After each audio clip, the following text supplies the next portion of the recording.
እስከ መቼ ነው እሺ የማይሰጠው? አይ እንግዲህ ሁሌ በዚህ ጉዳይ አንጨቃጨቅ። ቆይ እኔ አያሳዝንሽም?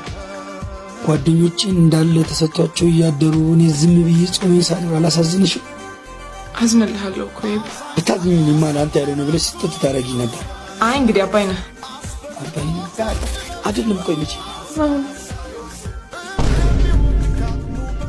ብዬ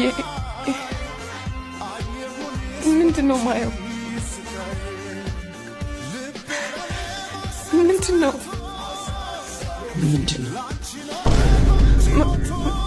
ማነች እሷ? እኔ እንጃ ማነች?